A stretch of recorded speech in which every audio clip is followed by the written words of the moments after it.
e aí ficar na edição só realmente a parte que nos interessa.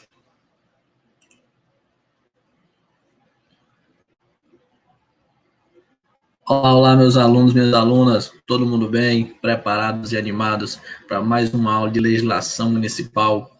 Hoje vamos estudar aí a Lei Municipal 3.560 de 2006, que ela vai tratar do uso do solo urbano. Dando sequência ao nosso estudo, estamos gravando essa aula aqui do dia 24, hoje é dia 26, mas aí no dia 24 eu tive um problema, e aí estamos já repondo essa aula aqui que ficou faltando. Já temos algumas pessoas aqui, Alana, Clarissa, Joyce, Luana, Neumann, Rose, Fagner, Antônio Júnior acabou de entrar, Luana. Então, boa noite a todos. Nesse domingão, uma coisa assim, primeiro eu tenho que iniciar a aula parabenizando vocês que estão aqui ao vivo comigo, porque é domingo, quase 8 horas da noite, e tá todo mundo, tem 11 pessoas aqui determinadas, focadas. Isso é muito bom, porque eu acompanho alguns alunos em grupos e muitas vezes de segunda a sexta é aquela empolgação total. Chega no domingo, você percebe uma redução aí no estudo, e vocês aqui focados domingo à noite é uma coisa muito boa. Então vamos lá. Lei Municipal número 3.560 de 2006, que vai tratar do uso do solo urbano. É uma lei bem densa, como todas as outras do seu edital, cheia de detalhes. Eu vou facilitar aqui para vocês, trazer várias dicas, vários bizus, algumas informações para facilitar. Porque essa lei, se você for apenas ler da forma como está lá no Diário Oficial, ela é um pouco complicada. Ela também sofreu alterações em 2016, então tem que tomar muito cuidado com ela. Quais são os objetivos dessa lei? Orientar a utilização do solo quanto ao uso, quanto à distribuição da população e quanto ao desempenho de funções urbanas, porque assim, o que é que ela vai fazer? Ela primeiro vai dividir a cidade em zonas, para, tipo assim, não ficar aquela coisa muito bagunçada, falando bem no popular. Então, vou dividir, ó, as zonas industriais, é aqui. Para o quê? Ah, ali é uma zona industrial, aí eu vou construir casas naquela zona industrial? Não faz sentido. Olha, isso aqui é uma zona habitacional, aí eu vou construir indústrias naquela zona habitacional? Não faz sentido. Então, por isso que é dividido aí o solo em zonas. Eu tenho zona habitacional, eu tenho zona comercial, tenho zona industrial e assim por diante.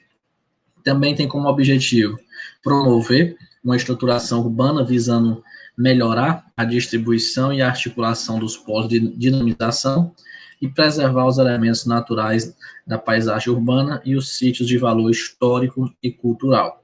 Isso daqui é interessante você conhecer, mas eu acho que a prova vai se preocupar com outros assuntos. Beleza. Essa lei vai se aplicar ao quê? A execução de planos, programas, projetos, obras e serviços referentes à construção, reconstrução, reforma e ampliação de edificações de qualquer natureza, à infraestrutura urbana, ao sistema viário, à urbanização e reurbanização de áreas. As disposições dessa lei complementar devem ser observadas na aprovação de projetos, concessão de licenças, construção, na instalação de usos e atividades, emissão de alvarás de funcionamento, habites, aceites e certidões. Tranquilo. Agora vamos embora para a parte realmente forte de prova. Então, como eu disse para vocês, ó, para efeito do uso do solo, a área urbana de Teresina fica dividida nas seguintes zonas: zonas residenciais, zonas comerciais, zonas de serviços, zonas industriais, zonas especiais, zonas de preservação ambiental e zonas de especial interesse público. Professor, eu preciso conhecer esses nomes, precisa, porque a banca pode colocar outro aí, pode tirar residencial, tipo, se a banca colocar zonas habitacionais, se de acordo com a lei falou zonas residenciais, habitacional é lá no finalzinho da lei que eu vou tratar com vocês. Então, tem as zonas comerciais, zonas de serviço, industriais, especiais, de preservação ambiental e as especiais de interesse social. Vamos trabalhar com cada uma delas, começando aí pelas residenciais. O que é essas zonas residenciais? São áreas destinadas predominantemente, cuidado, ó, não é exclusivo. Dizer, a zona habitacional só pode ter habitações, só pode ter residências. Não, cuidado. Ela é predominantemente. Geralmente você encontra uma lanchonetezinha, alguma coisa, mesmo numa zona residencial, né? Porque é predominantemente destinada ao uso habitacional, sendo classificadas em função dos parâmetros de densidade populacional e das tipologias de assentamentos predominantes nas seguintes categorias. Então, a lei vai trazer aí 4 categorias: zona residencial 1, zona residencial 2, zona residencial 3 e zona residencial 4. Se fosse só isso para você memorizar, era ótimo, né? Mas aí depois ele vai trazer as outras zonas também que você precisa memorizar, preservação ambiental, diversas outras. Então, por isso, eu fiz um bizu do Soarinho para você memorizar essas zonas aqui. Vamos lá. Então, aqui é o bizu do Soarinho para você já guardar e acertar a questão na hora da prova. Porque a banca ela pode trazer o conceito aqui e perguntar, dizer assim, a zona caracterizada por ocupação de baixa densidade, lotes de médio porte, qual é? Aí isso para você memorizar fica um pouco complicado, mas com o bizu fica bem mais fácil. Então, tipo assim, se a prova falar lotes de grande porte, falou isso, lotes de grande porte, é a zona residencial 4. Por quê, professor? Porque a zona residencial 1, zona residencial 2 e zona residencial 3, ele fala lotes de médio porte. Na zona residencial 1, ele fala lotes adequados para programas de interesse social. Então, a única que tem aí lotes de grande porte, tem também médio, né? É médio e grande, mas é a única que tem falando de lote de grande porte. Então, se na prova você viu lá lote de grande porte, é a zona residencial 4. Acabou. Outro bizu falou de lote de interesse social, é a zona residencial 1. Porque a zona residencial 2 e 3 é médio porte, o lote, e a zona residencial 4 é médio e grande porte. A única que o lote é adequado para programa de interesse social é a zona residencial 1. Beleza. Falou de baixa densidade demográfica. Você vai lembrar da zona residencial 1 e zona residencial 2. Ele fala aqui, ó, baixa densidade. Falou em média densidade, zona residencial 3. Aqui. E alta densidade, zona residencial 4. Pergunto para vocês, o bizu não ajuda e muito, não tira aquele decoreba, aquela memorização de estar tentando lembrar o 1, o 2, o 3, o 4 é o quê? Então, o bizu, você já observa, já percebe. Lotes de grande porte, 4. Interesse social, 1. Baixa densidade, opa, é a zona residencial 1, zona residencial 2. Média densidade é a 3 e alta densidade é a 4. Cadê vocês? Estão por aí? Perguntei aí, ninguém respondeu. Hoje tem live aí de todo jeito. Tem a live tava passando agora, do Luan Santana, né? Eu tô brigando aí com essas lives. Ontem era Ivete Sangalo, toda aula meia-noite tem uma live aí. E tá difícil brigar com essas lives. Mas eu só vi o Enio e a Luana botando que tá por aqui. O meu também botou. Cadê o restante? Bora, tô preocupado com vocês. Pronto, tá todo mundo chegando aí. Teve uma aula, acho que foi aula de responsabilidade civil. Não, professor, porque nós estamos copiando. É quando eu pedi lá no grupo, cadê? Ninguém mandou. Não, minha letra é feia, não sei o quê. Bora. Professor, pode repetir o bizu? Posso sim. Então é o seguinte. Tem aqui as zonas residenciais. A lei dividiu em 4. Eu tenho 4 zonas residenciais. E tem os conceitos. Zona residencial 1 é aquela caracterizada por ocupação de baixa densidade em lotes adequados para programa de interesse social. Zona residencial 2, caracterizada por ocupação de baixa densidade em lotes de médio porte, e assim por diante. Mas qual é o bizu? Para facilitar. Se a prova falar lotes, estiver se referindo à zona residencial e falar em lotes de grande porte, é a zona residencial 4.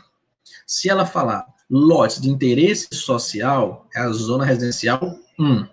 Se falar baixa densidade, é a 1 ou a 2. Uma das duas. Qual a diferença?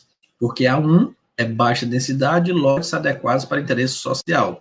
A 2 é baixa densidade e lotes de médio porte.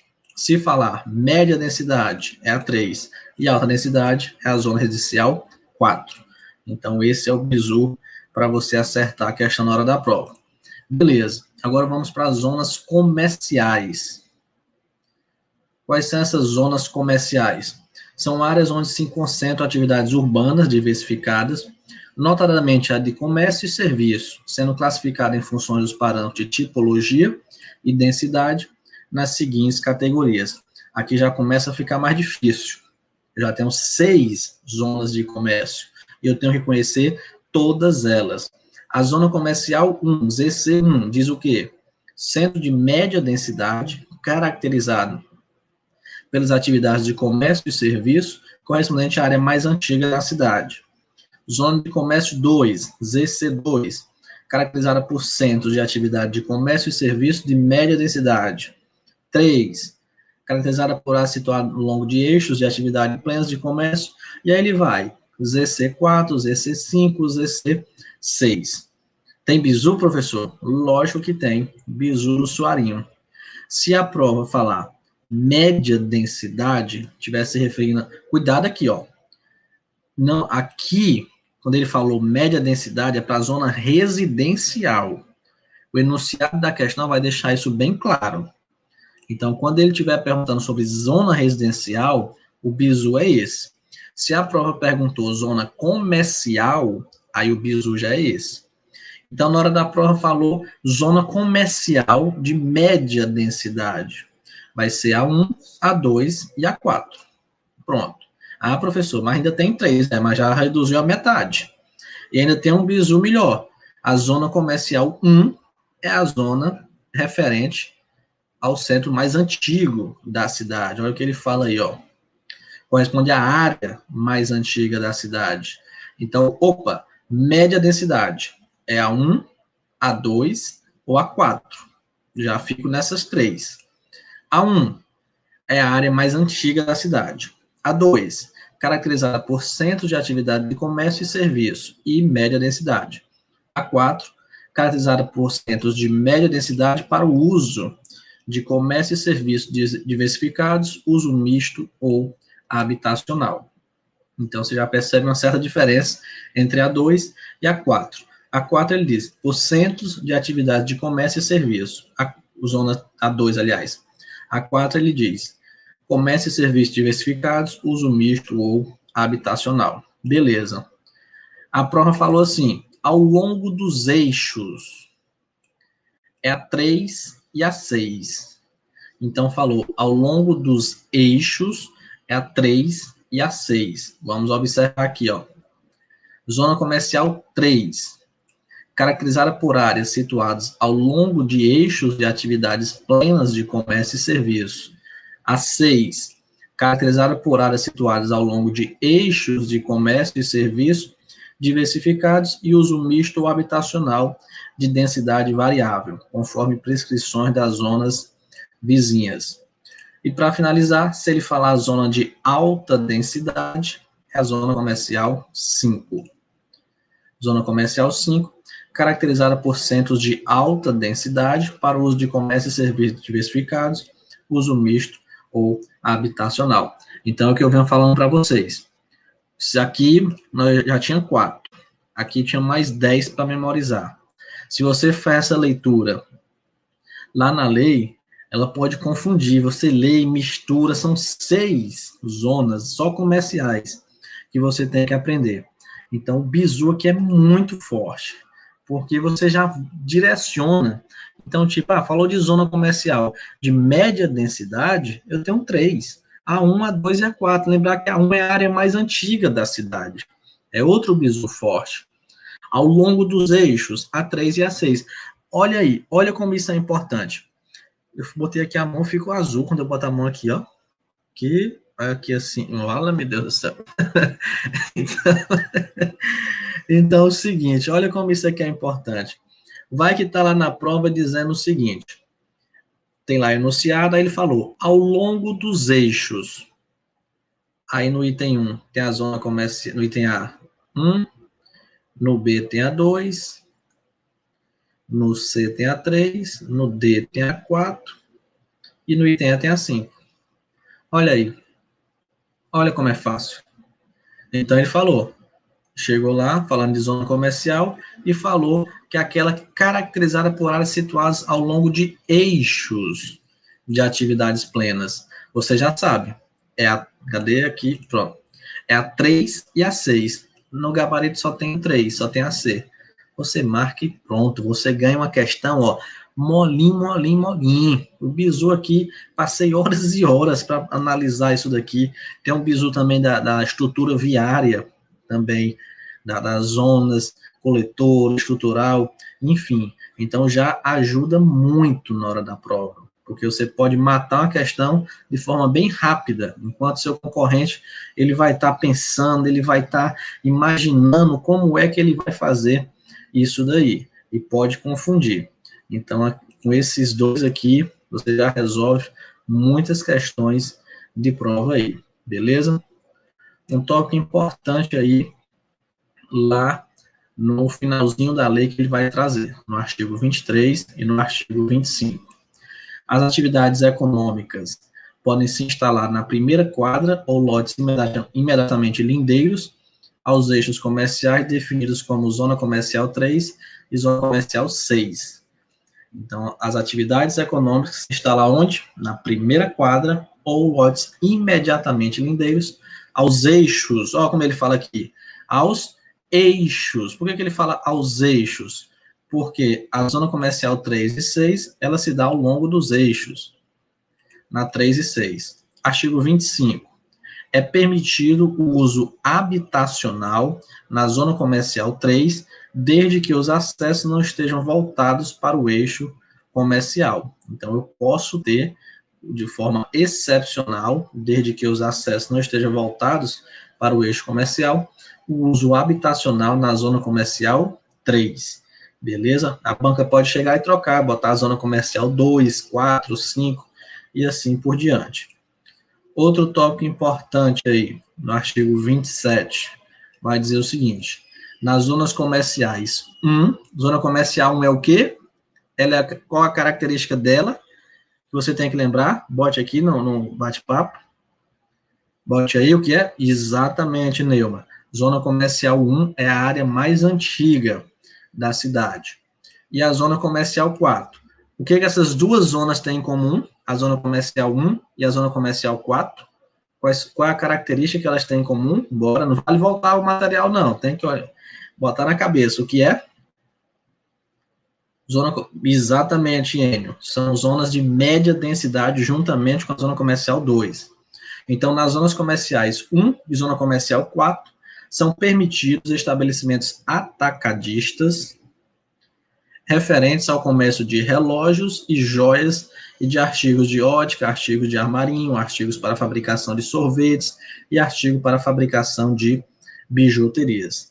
Então, na zona comercial 1 e zona comercial 4, é permitido estabelecimento atacadista ao comércio de relógios, joias, ótica, armarinho, fabricação de sorvetes e artigo para fabricação de bijuterias.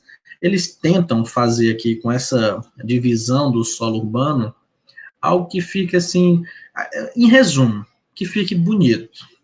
É por isso que geralmente, ali no centro de Teresina, você percebe assim que as lojas que possuem uma similaridade, são bem, que vendem bens similares, melhor dizendo, estão próximas. Geralmente você encontra 3 joalherias ali, na mesma rua, quase de frente, eu já vi até de frente uma para outra.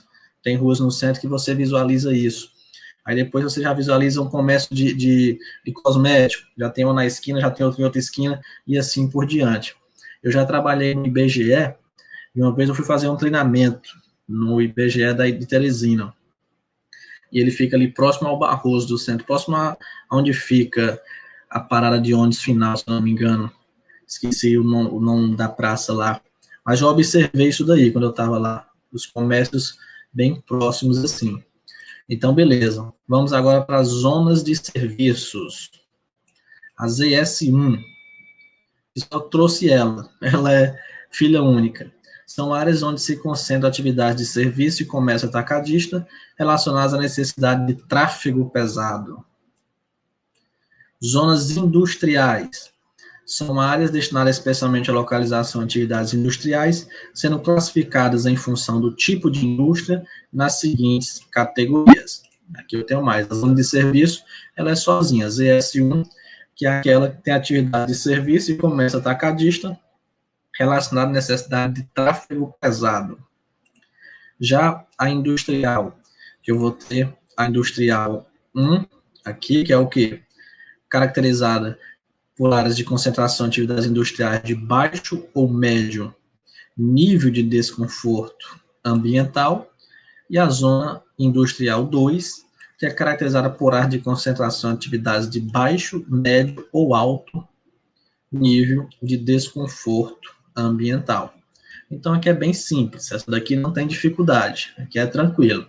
Zona industrial 1 são áreas industriais de baixo ou médio nível de desconforto ambiental. Esse desconforto ambiental está relacionado com a poluição que é causada, né, com poluição sonora, poluição ambiental, diversos níveis aí que ele trata desse desconforto ambiental. Já a zona industrial 2 são zonas de baixo, médio ou alto nível de desconforto ambiental. Um tópico importante aí, ó. Nas zonas industriais, podem ser instalados escritórios de apoio administrativo do distrito industrial e escritórios comerciais das indústrias. Então, eu tenho a zona industrial, tem uma indústria lá de fabricar caneta, fabricar brinquedo, seja lá o que for, eu posso ter um escritório instalado lá nessa... Porque, assim, a zona industrial é para quê? A zona industrial, como diz, é área de concentração de atividades industriais. Um escritório não é zona industrial. Um escritório já era para estar em outra zona. Mas, conforme o artigo 28, nessas zonas industriais podem ser instalados os escritórios de apoio administrativo do distrito industrial e escritórios comerciais das indústrias. Então, cuidado com isso daqui, com o artigo 28 dessa lei. Aquela história que eu estou falando, né, de puxar algumas coisas que estão relacionadas. Isso aqui está no finalzinho da lei, e essa parte está bem no início. Então, às vezes você lê alguma coisa que está no início e não consegue fazer o link que está lá com o final. E já puxando e colocando na hora da aula, fica bem didático que você nem percebe que está estudando vários tópicos aí diferentes da legislação. Pronto, agora vamos para as zonas especiais. Aqui é só conhecer o nome também, ele não vai fazer muita diferença não, porque ele só fala assim: são áreas com definições específicas de parâmetros reguladores de uso e ocupação do solo, sendo classificadas nas seguintes categorias: zona especial de concentração de serviços de administração pública, a zona especial 1, a zona especial 2, zona especial de serviço de infraestrutura de transportes aeroviários, rodoviários e ferroviários, é a 2. A 3, concentração de atividades educacionais e pesquisa científica e tecnológica. 4, experimentação agrícola. 5, concentração de atividades médicos hospitalares. A 6, reserva viária urbana. E a 7, serviço de saneamento urbano. E a 8, serviço de sepultamentos cemitérios. Então, cuidado com isso daqui. É um tópico que aqui não tem nem como fazer muito bizu, é realmente ler e memorizar, mas que, na minha opinião, não é um tema muito forte de prova, não. Tipo assim, trocar só o nome disso daí, se a banca fosse a NUCEP, isso daqui era fortíssimo. Porque a banca no CEP, ela ia trocar, seja o que for, um nomezinho aí só para causar uma pegadinha. Mas como é a banca, é a FCC, na minha opinião, ela não vai se preocupar com uma besteirinha dessa. Ela vai se preocupar com algo mais que pode ser mais interessante aí para botar o aluno para pensar realmente. Mas nada deve ser negligenciado aí. Tem que tomar cuidado com isso, tem que memorizar, porque a banca pode cobrar. Estou dando uma opinião por conhecer o estilo da banca, mas ela pode cobrar sim. Artigo 26, na zona especial 5, que é essa daqui, cadê? Zona especial de concentração de atividades médicos hospitalares, são admitidos serviços bancários, serviços de hospedagem, serviços funerários. Aqui, novamente, eu venho falando para vocês, né, que geralmente está tudo no mesmo local. Ali próximo à Frei Serafim, próximo ao Banco do Brasil da Frei Serafim. Você encontra várias clínicas ali, né? Ali próximo à média imagem, fica tudo uma pertinho da outra. Às vezes você pensa, é porque um abriu aqui, a outra abriu também, foi abrindo e assim por diante. Não, muitas vezes não é por conta disso, não. É por conta dessas zonas aí. Então, a zona E5, que é essa zona de concentração de atividades médicos hospitalares. Então, você encontra ali, próximo à Frei Serafim, próximo ao Banco do Brasil, da Frei Serafim, e vai descendo, né, passando ali pela Média Imagem, Lucídio Portela. Ali você tem uma concentração muito grande de atividades médicos hospitalares. Já tem outro parte lá da Frei Serafim, já do outro lado, você tem uma concentração de escolas, né? Então, essas zonas aí que vão dividindo. E como ele diz, nessa zona E5, zona de atividades médicos hospitalares, é admitido serviços bancários, serviços de hospedagem e serviços funerários. Tem ali próximo, eu estou falando, ali próximo da clínica Dr. Flávio Santos, né? É porque eu não recordo muito bem o nome das clínicas. Mas tem alguns hotéis ali por ali também. Eu já vi isso daí. Esse planejamento. Tem um hotel ali próximo, tem um hotel chamado, eu fiquei lá um tempo na Torre da Pema, não estou lembrando o nome agora, chegou uma dúvida aí. Como é uma cidade planejada, tem que ter zonas diferenciadas como Brasília e por setor, exatamente. Teresina foi planejada, então já planejaram dessa forma, para ficar tudo bem direitinho, foi feita essa questão dessas zonas, para ficar uma coisa interessante, para não, tem uma clínica aqui, outra lá, não, fica a zona aqui de atividade médico-hospitalares. Tranquilo. Zonas de preservação ambiental. São áreas de urbanização limitada em decorrência do interesse de preservação de espaços verdes e sítios históricos e culturais, sendo classificadas nas seguintes categorias. Então, aqui é importante você conhecer o conceito dessa zona de preservação ambiental. São áreas aí de interesse de espaços verdes. Teresina é considerada cidade verde, né? Muito arborizada, por conta dessas zonas aí de preservação ambiental. As EP 1, 2, 3, 4, 5, 6 são 8 zonas de preservação ambiental.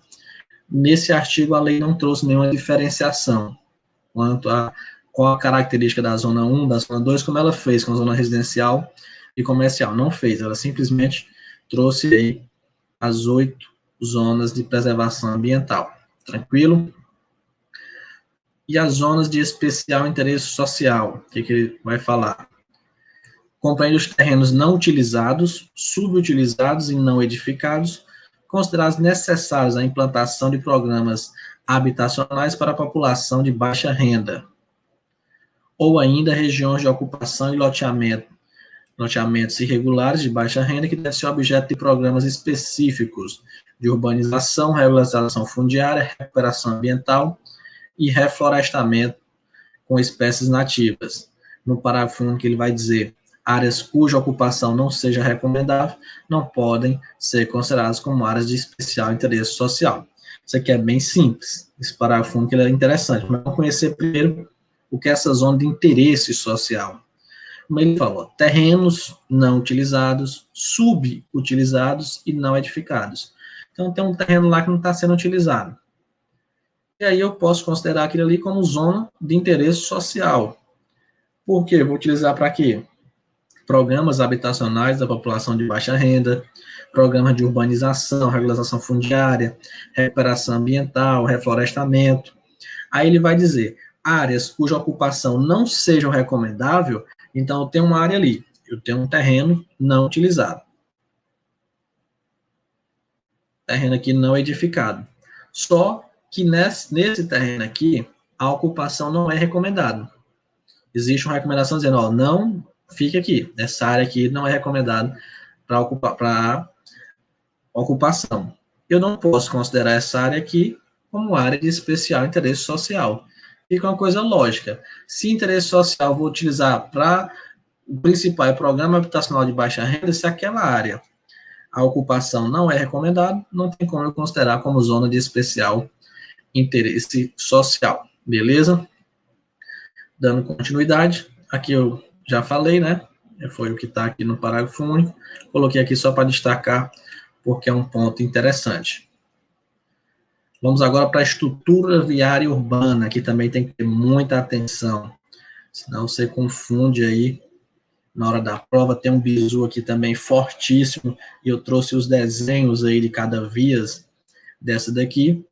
Então, a estrutura viária urbana é formada pelo sistema viário básico e pelas vias locais. Quem é esse sistema viário básico? O sistema viário é formado pelas vias estruturais e coletoras. Alguém aqui de vocês já estudou a legislação de trânsito, o CTB, para algum concurso? Alguém aí já estudou? Jordânia, sim. Tem que tomar cuidado aqui. Quem não estudou não precisa se preocupar, porque não vai conhecer. Então, agora, quem já estudou tem que tomar cuidado. Por quê? Porque o CTB, Código de Trânsito Brasileiro, ele faz a classificação das vias urbanas de uma forma diferente. E essa lei, ela traz o quê? Ela diz que a estrutura viária é caracterizada por vias locais, estruturais e coletoras. O CTB não tem essas vias estruturais, mas aqui tem. Então, cuidado para você não confundir, principalmente a Jordânia aí, que já estudou o Código de Trânsito Brasileiro.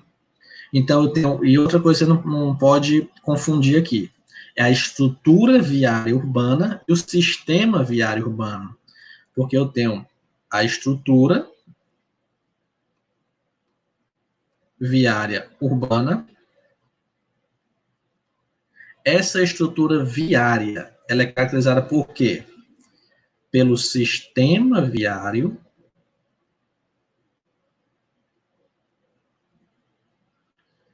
e pelas vias locais. O sistema viário inclui o quê? As vias estruturais e as coletoras. Então, cuidado para não confundir estrutura viária com sistema viário. E também cuidado para não confundir quais as vias, né? Porque a via local está na estrutura. As vias estruturais e coletoras estão no sistema viário básico. Beleza? Vamos continuando aí. As vias estruturais, elas desempenham a função de articulação viária no âmbito regional, compreendendo as vias estruturais expressas, que são caracterizadas como via de articulação interestadual e intermunicipal, as vias estruturais arteriais, que são caracterizadas como vias de articulação intermunicipal e interbairros, desempenhando a função de conexão entre as vias coletoras e as vias expressas. Que você encontra a via arterial, que o CTB fala sobre ela. Então, a via estrutural, eu tenho a via estrutural expressa, que é aquela de articulação interestadual e intermunicipal, e a via estrutural arterial, que é a articulação intermunicipal e interbairros. A arterial, ela liga regiões da cidade. A estrutural expressa, ela liga municípios, liga estados, né, como ele fala, articulação interestadual, intermunicipal. Já a arterial, ela é intermunicipal e interbairros, desempenhando a função de conexão entre as vias coletoras e as vias expressas. Essas vias coletoras, elas desempenham a função de quê? Hierarquização dos fluxos de tráfego urbano, compreendendo as vias coletoras principais, que se destinam ao atendimento dos principais fluxos de tráfego urbano, exercendo principalmente a função canalizadora de transportes coletivos. E as vias coletoras secundárias, que são vias de porte local e se destinam ao uso do transporte coletivo e ao tráfego de conexão entre as vias locais e as vias coletoras principais, podendo se ligar diretamente às vias estruturais. Beleza, esse conceito você precisa saber, mas tem um bizu aqui do Soarinho fortíssimo. Quando ele falar de vias estruturais, lembra, estruturais, T de interestadual e intermunicipal. E ainda pode até acrescentar aqui, né, o interbairros, como ele colocou ali. Então, vias estruturais, lembra do T, estruturais, interestaduais, intermunicipais. Fazendo aqui para você lembrar mesmo. Vias coletoras. Lembra do C de quê? Canalizador de transporte, o quê? Coletivos e o quê? Conexão entre as vias locais. Então, é assim que você vai lembrar. Ó. Estruturais, interestadual, intermunicipal, intermunicipal e interbairros. Lembrando aí que a expressa, ela é interestadual e intermunicipal. Lembra, E de expressa para o E de estadual. A arterial, ela é intermunicipal e interbairros, faz a conexão entre as vias coletoras e vias expressas. Já as vias coletoras, espera, em qual slide? Já as coletoras, não entendi, qual parte aí? Aqui dessa...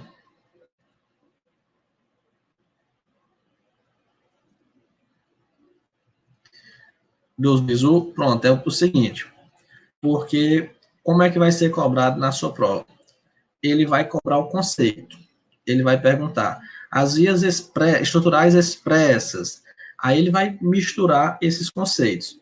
Quando ele estiver falando de vias estruturais, o bizu que você vai lembrar, a palavra-chave é interestadual, intermunicipal e interbairros. Então, você vai lembrar do T de estruturais, o T de interestadual, interbairros e intermunicipal. Quando ele falar de via coletora, pode observar aqui, ó, nas vias coletoras, no conceito de via coletora, não tem nada de interestadual, não tem nada de intermunicipal, não tem nada de interbairros. Ali ficou nas vias estruturais. Nas vias coletoras, ele vai falar de quê? De função canalizadora de transporte coletivo, a conexão entre vias locais e vias coletoras.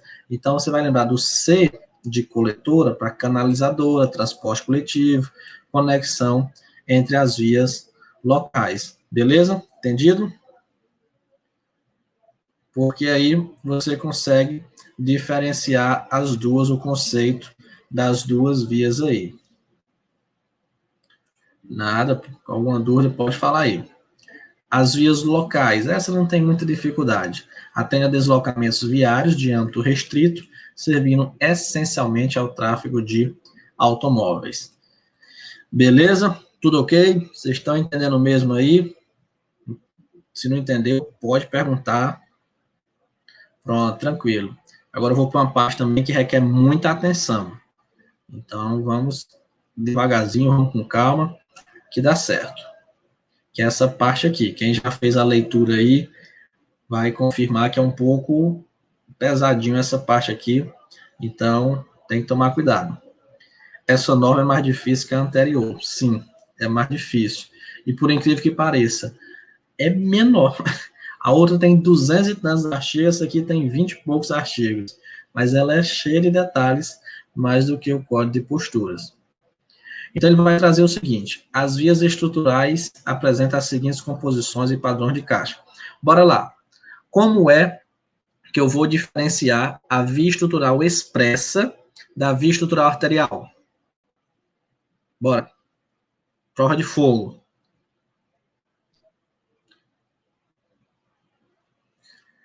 Jordana disse o T. Ok. O T você vai lembrar de quê? Interestadual, intermunicipal e interbairros. Mas agora eu quero a diferença da estrutural expressa para a estrutural arterial. Eu disse esse bizu. Luana acertou aí, ó. Expressa é interestadual e intermunicipal. Então lembra do E. O E de expressa, você vai lembrar do E de estadual. A via estrutural expressa, ela é interestadual e intermunicipal. A via estrutural arterial, ela é intermunicipal e interbairro. Então, tipo assim, intermunicipal, as duas são. Tanto aqui a expressa como a arterial são intermunicipais, acabou. Só que a expressa, ela é interestadual também. E a arterial é interbairros. Conforme está aqui, ó.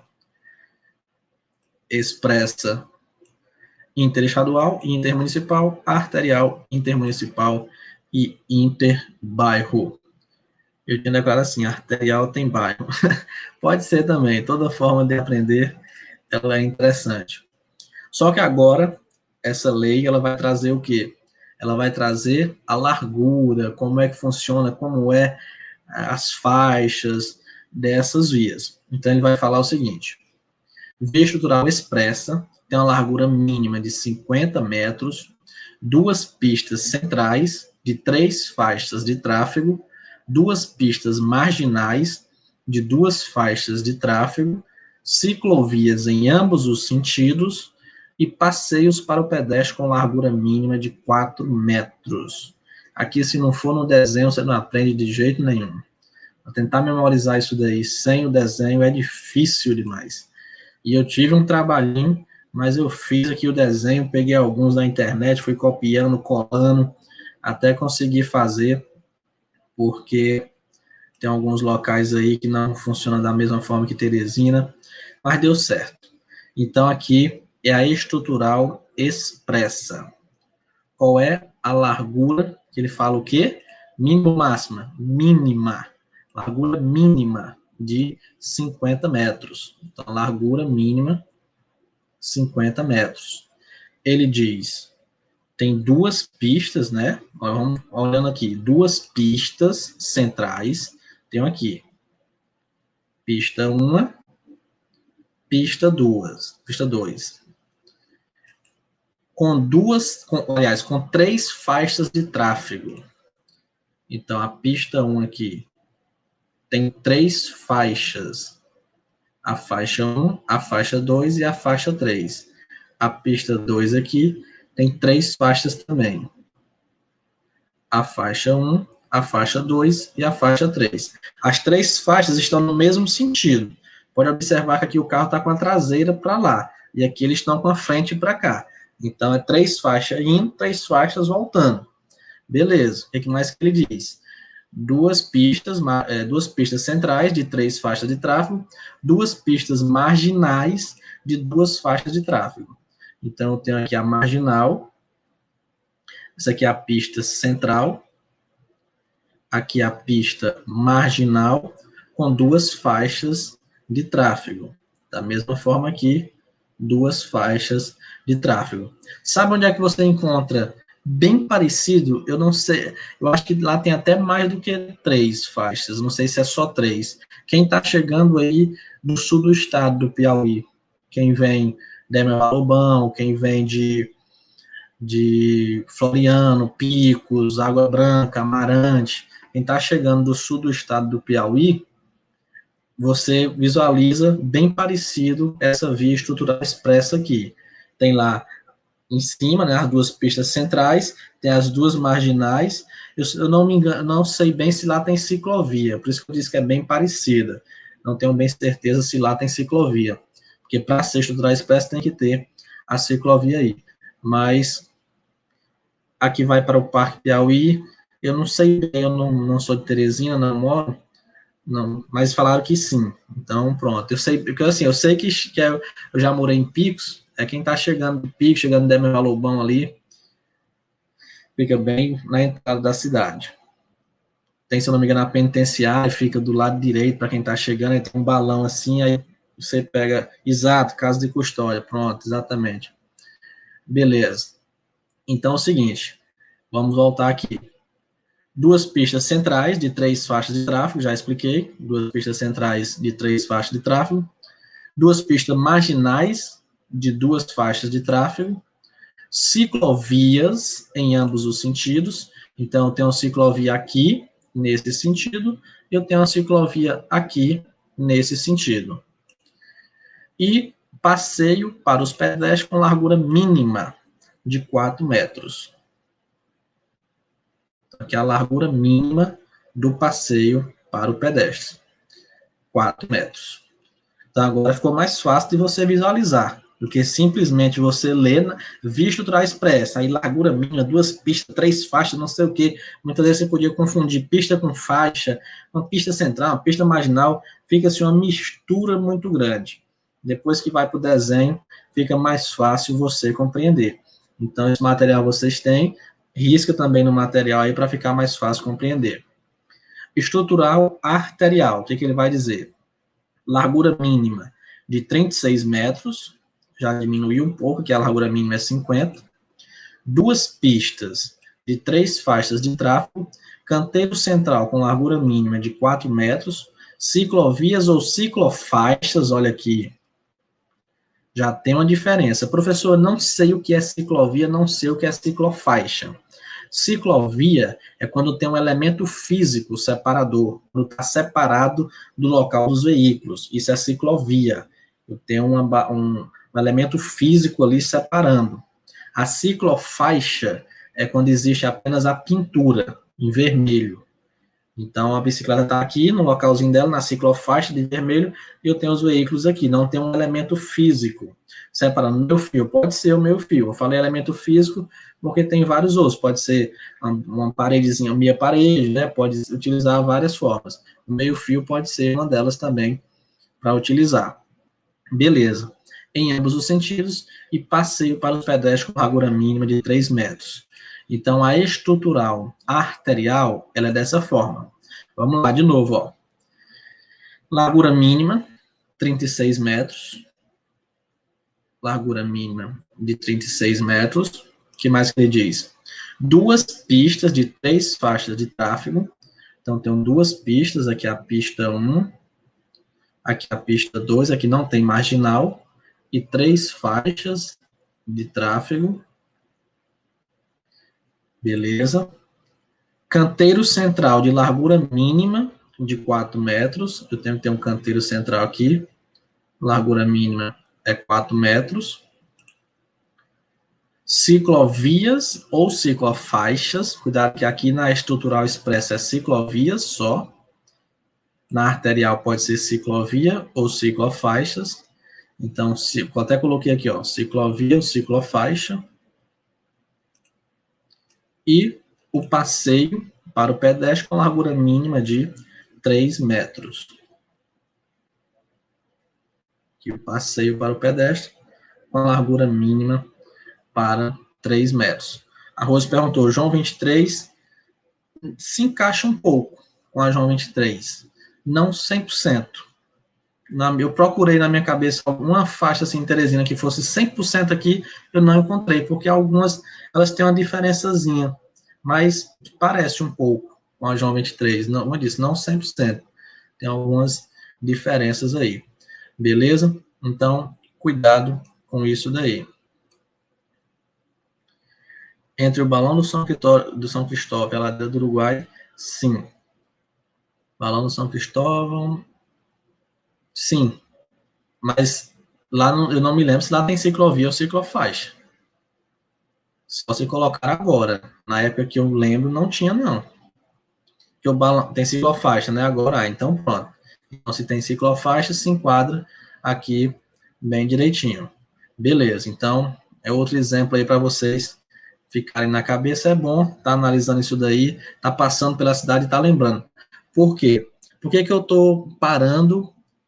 Se for só de um lado, aí já não se encaixa bem. Por que ele diz, ó, ciclovia ou ciclofaixa em ambos os sentidos. É por isso que eu disse, é difícil ter uma 100%, pegar assim, ó, desse jeito aqui. Tem algumas parecidas que dá para você memorizar. É interessante eu estar falando, se eu estou perdendo um tempinho também, colocando algumas vias que são parecidas, porque são muitas legislações, são muitos detalhes, e o que der para você já ir analisando, tipo assim, você está passando pela João 23, aí você, o professor falou que aqui é parecido com a estrutural arterial, largura mínima 36 metros, o professor fica doido, não é desse jeito, até a data da prova tem que ser assim, você tá passando, vai já analisando isso daí, porque ajuda na memorização. Beleza. Agora, as vias coletoras, o que vai ser falado? A coletora principal, que ele vai trazer aqui, né?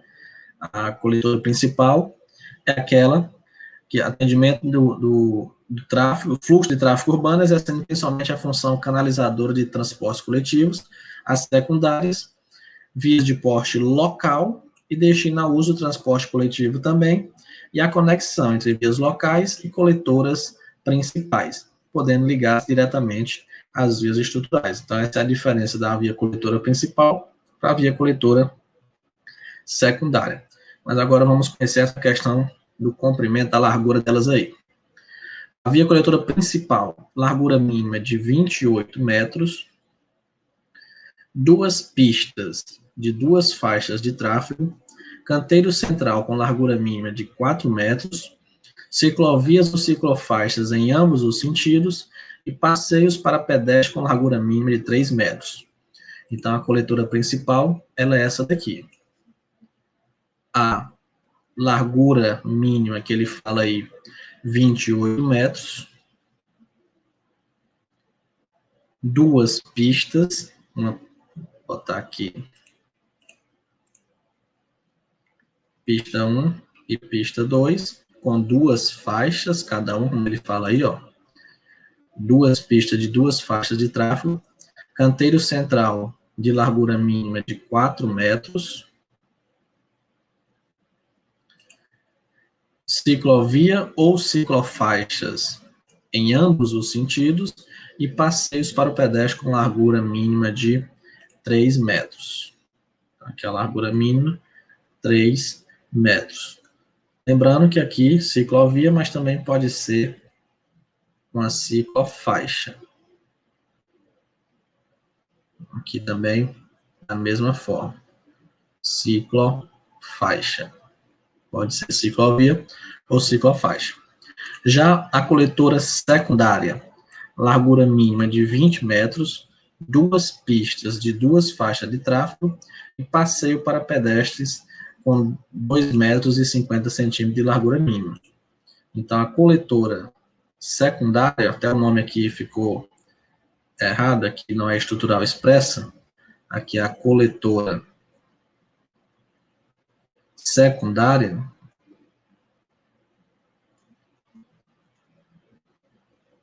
ela tem a largura mínima de 20 metros, duas pistas, pista 1 e pista 2, com duas faixas cada uma, e o passeio com largura mínima de 2 metros e 50 centímetros. Essa é a coletora secundária.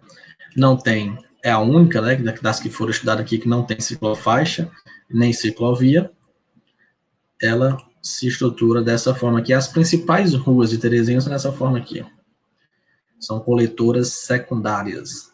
Tranquilo? Dando continuidade aqui.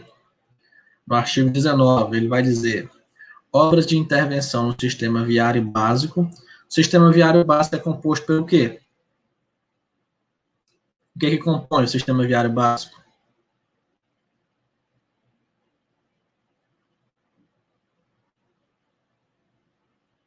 Bora, meu povo.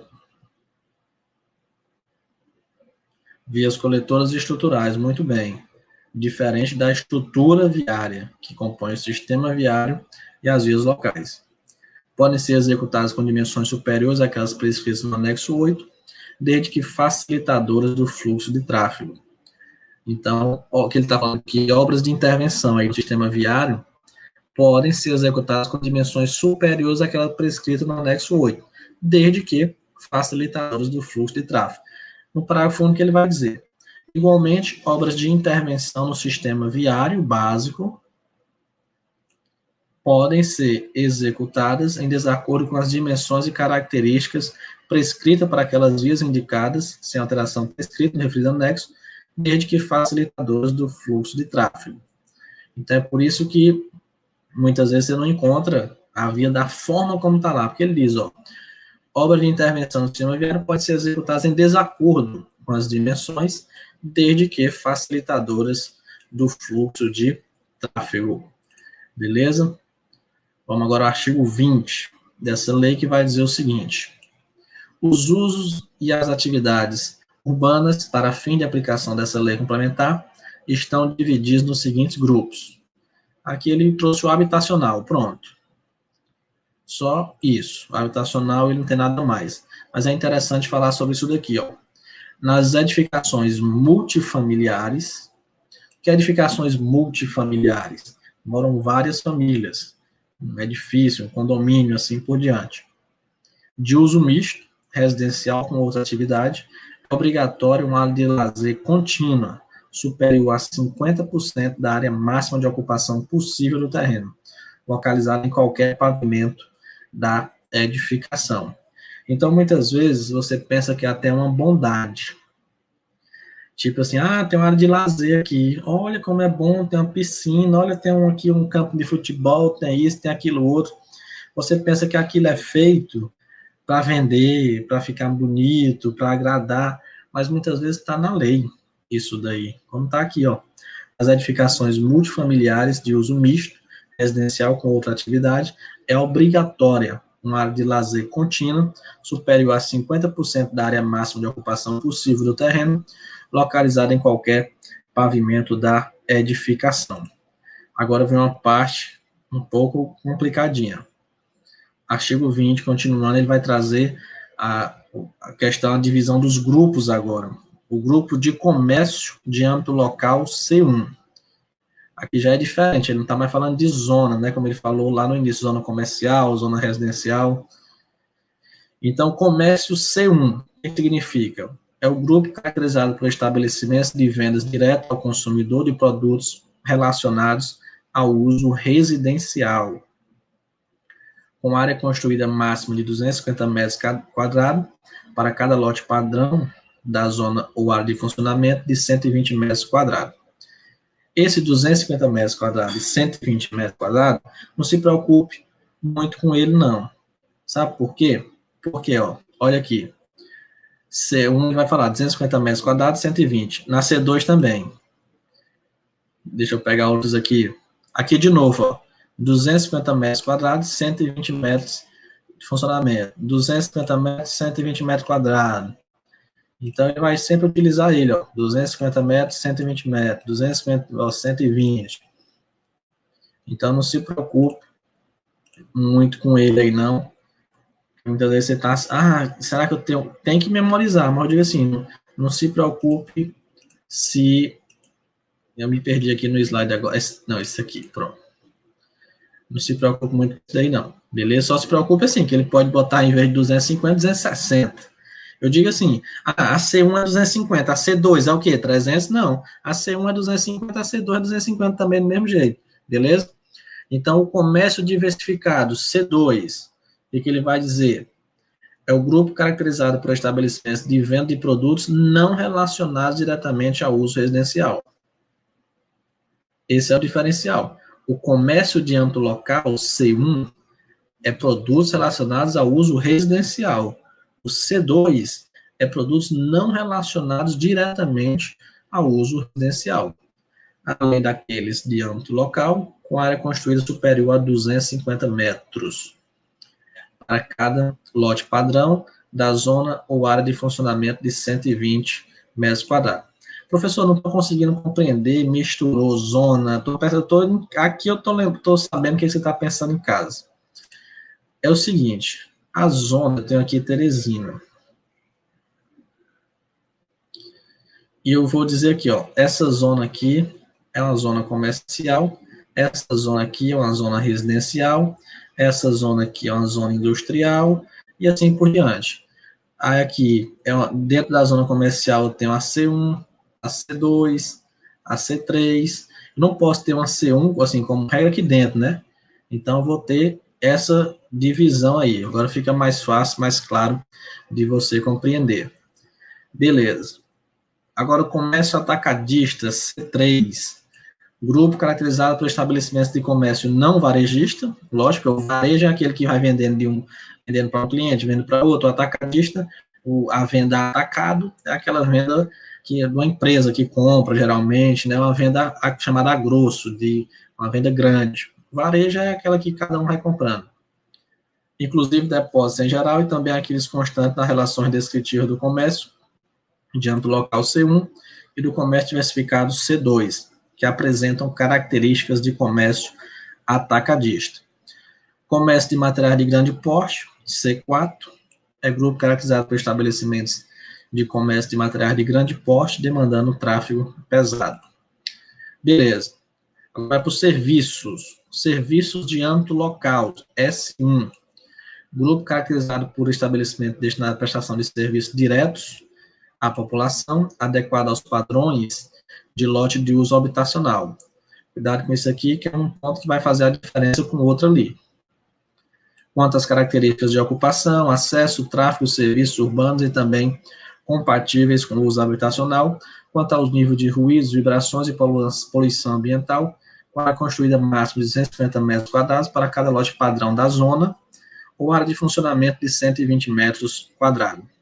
Serviços diversificados C2, S2, aliás. Grupo caracterizado por estabelecimento destinado à prestação de serviços direto à população, inadequado aos padrões de lotes de uso habitacional. Foi o que eu disse para vocês, ó. O serviço de âmbito local S1 é adequado aos padrões de lotes de uso habitacional. O S2, inadequados aos padrões de lote de uso habitacional.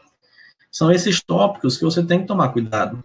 São esses tópicos aí que vão cair em prova. São essas diferenças aí que podem cair.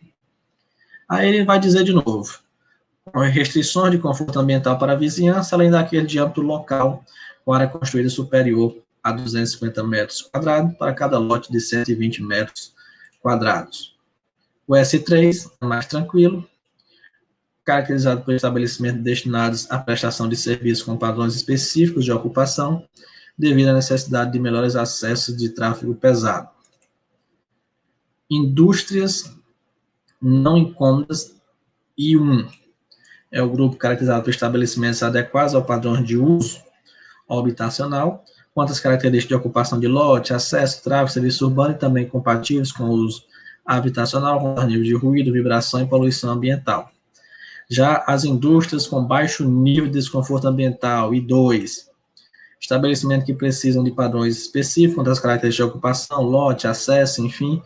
Aí vai falar, além das indústrias não incômodas, com área construída superior a 250 metros, para cujo lote padrão área de funcionamento de 120 metros quadrados.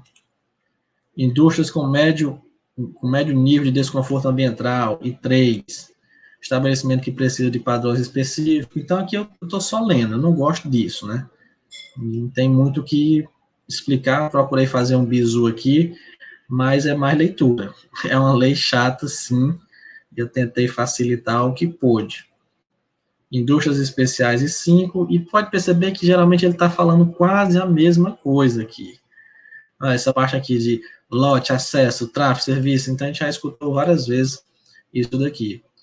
Instituições de âmbito local é 1, instituições diversificadas é 2, e a E3, na E1 tem aí assistência social, culto religioso, que tem a ligação direta com o especial com uso ocupacional, na 3 vai falar a questão do campo e produção de iniciativa pública comunitária, atividades agropecuárias é 4, atividade de extração mineral e olarias é 5.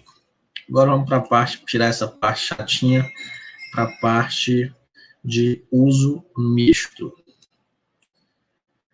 O senhor acha que tem como a banca explorar muito essa lei? Eu acho o seguinte, eu acho que a banca FCC, no mínimo, ela vai cobrar uma questão de cada lei. ficaria assim um pouco inconveniente colocar várias legislações e não cobrar nenhuma questão de alguma legislação. Concurso é muito improvável, né? Tipo assim, a banca pode cobrar todas de uma legislação específica, pode, não é obrigação de cobrar tudo, né? Mas, na minha opinião, e ainda acho mais, ela vai balancear. Por quê? Concurso público, a banca não pode dar sorte ao azar, não. Imagina que uma pessoa estudou só uma legislação e a banca cobrou mais questões dela ou só cobrou ela. Então, aquela pessoa teve vantagem na frente de vários concorrentes. E às vezes pode até ser aprovada estudando apenas uma legislação de um edital que tinha várias, 6 legislações. Então, a banca não pode. Por isso que questões da provas da banca CESP, geralmente o item certo e errado estão balanceados. Se são 100 questões, eu tenho ali 50 certos, 50 errados. Às vezes ele faz 51, 49, 52, 48. Por quê? Para não dar sorte a pessoa que marcou tudo certo conseguir aprovar, ser aprovado. Então, a banca FCC, acredito que ela vai fazer isso. Então, pegar uma, duas, três questões de cada legislação para fazer isso daí. Tem que tomar cuidado. Não dá para essa aqui é um pouco chata, essa aqui é isso, tem que conhecer todas. Eu reconheço que é um pouco chatinho, um pouco complicadinho, é algo assim que você não tinha o costume de estar estudando, mas eu estou fazendo de tudo.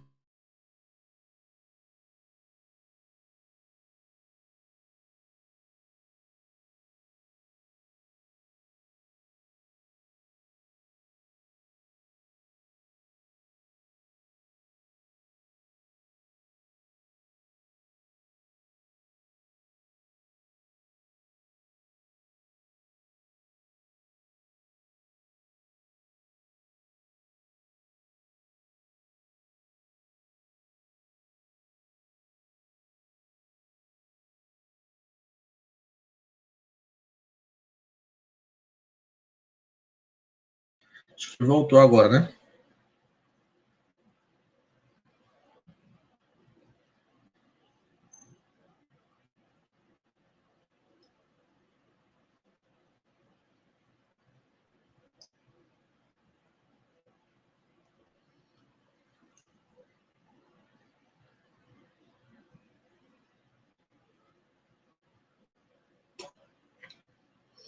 Voltou para alguns, mas teve um que não voltou ainda. Tá tudo ok aí? Confirme aí se tá tudo ok. Tá finalizando. Falta só 10 minutinhos. Pronto, tá tudo ok. Então vamos continuar. Então, o que eu tava falando, na hora que travou, não sei até que ponto que travou aí, é que essa legislação um pouco chatinha, não posso negar, dizer, é ótimo estudar isso daqui. Não. Mas para ser aprovado precisa estudar. E que eu venho buscando aí facilitar, criar bizu, criar algumas dicas para ficar mais fácil você compreender. Até mesmo, tipo, você às vezes faz a leitura e não consegue compreender, às vezes quando é explicado de outra forma, você já consegue entender, né? Então fica mais fácil quando você traz um desenho, você traz uma situação, você vai falando isso, aquilo, outro. Mas às vezes até para o professor é complicado também, porque é uma legislação que eu também não tenho, assim, eu sou professor, até trouxe a camisa aqui, estudar legislação, aprovação, é uma camisa que eu tenho aí, que eu fiz várias dessas aqui para ministrar aula. Eu adoro ministrar de legislação, então é por isso que às vezes eu visualizo algo que talvez você passou pela lei e nem percebeu, nem achou que era besteira, mas o professor que já trabalha com isso, com legislação há muito tempo, que já percebe onde é que tem as pegadinhas, onde as bancas gostam de cobrar, já vai com o dedinho certo, olhando para lá, opa, tá aqui, isso aqui é pegadinha, isso aqui não sei o que, aí faz o bizu para facilitar para vocês. Então, bora lá, questão aqui do uso misto. O que ele vai falar desse uso misto?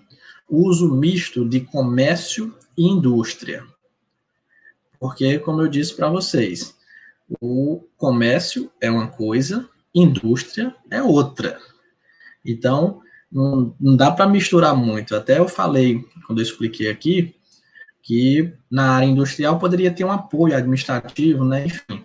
Mas aí a própria lei está intimamente relacionado. A indústria produz para quê? Produz para o comércio. Então, eles estão bem relacionados. O uso misto de comércio e indústria só é permitido desde que existam áreas de acesso separadas e independentes. Então, para existir o uso misto de comércio e indústria, só é permitido se existir áreas de acesso separadas e independentes.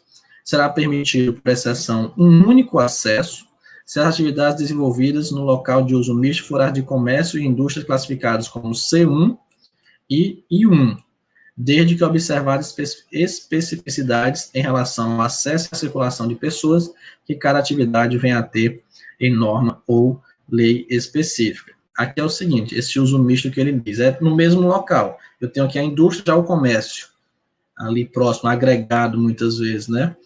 E ele diz, ó, tem que ter um único acesso e as áreas têm que estar separadas e independentes, com esse único acesso, por exceção, e tem que ser C1 e I1. Uso misto. É vedado o uso misto de quê? Em se tratando de uso habitacional conjugado com as seguintes atividades: serviço de abastecimento, lubrificação e lavagem de veículos, comércio e serviço que manipule produtos nocivos ou perigosos. Então, é proibido esse uso misto, em se tratando de uso habitacional, as seguintes atividades: abastecimento, lubrificação e lavagem de veículos, comércio e serviço que manipule produtos nocivos ou perigosos. E, para finalizar, o artigo 43 da lei vai dizer o seguinte: a não observância dos dispositivos estabelecidos nessa lei complementar sujeita ao infrator às seguintes penalidades: multa, interdição da atividade incompatível, embargo de obras e demolição da obra ou adequação. Então, a não observância vai gerar multa, interdição, embargo ou até mesmo a demolição de obra ou adequação. O artigo 44 vai dizer o seguinte: as multas aplicadas aos infratores dessa lei complementar devem variar de R$ 100 a R$ 1.000, de acordo com a portaria da Secretaria Municipal de Planejamento e Coordenação, SEMPLAN, com tabela aprovada pelo Conselho de Desenvolvimento Urbano, CDU. Pergunto para vocês, a multa lá do Código de Posturas, ela vai de quanto a quanto? Porque aqui vai de 100 a R$ 1.000. Mas eu quero saber o que foi explicado ontem. A multa lá do Código de Posturas. Estou sempre forçando vocês aí a memorizar. E aí? Cadê? Se alguém respondeu? 50 a 5 mil reais, exatamente. A multa lá no Código de Posturas, ela varia, tem a variação, e falar varia, só se for mesmo. Ela tem a variação de 50 a 5 mil reais. Já a multa aqui, da lei do uso do solo urbano, vai de 100 a R$ 1.000. Beleza? Então, com isso, finalizamos aí a nossa aula de hoje. Deixa eu visualizar até algumas mensagens aqui que eu não li ainda. A Rose, agradeço demais o senhor por ter proporcionado esse curso, porque procurei e não encontrei em preparatório nenhum um curso desse. Muito obrigado. Eu que agradeço aí, Rose, Neuma, agradeço demais aí pelas mensagens. O senhor vai dar a lei do consumidor municipal? Não. Eu vou ministrar todas as leis que estão lá na legislação municipal. Essa parte consumidor, empresarial também, se eu não me engano, já é outra área aí, não se encaixa bem. Então, beleza? Gostaram aí da aula de hoje? Tudo ok? Enio, vai entrar tributário? Tributário eu vou ver o código, parte do IPTU, que está dentro da legislação municipal. Beleza? Tudo ok? Aula boa? Gostaram? Novamente, queria parabenizar vocês. 1h10 aí de aula, todo mundo focado. Um abraço, dar um abraço aqui para todo mundo que está aqui ao vivo.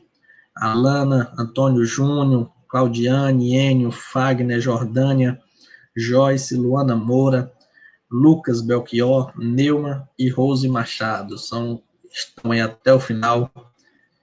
Tem gente aqui que está direto, hein? Todas as aulas assistindo ao vivo. Isso é muito bom. Agradeço demais a todos. E amanhã tem aula, né? Amanhã, 27, tem aula pela manhã, 10 horas da manhã. Não esqueça, não. Nossa aula aí amanhã, 10 horas da manhã, se eu não me engano, direito administrativo. Beleza? Então, forte abraço a todos e bons estudos. E uma excelente semana. Até amanhã com a nossa aula de manhã.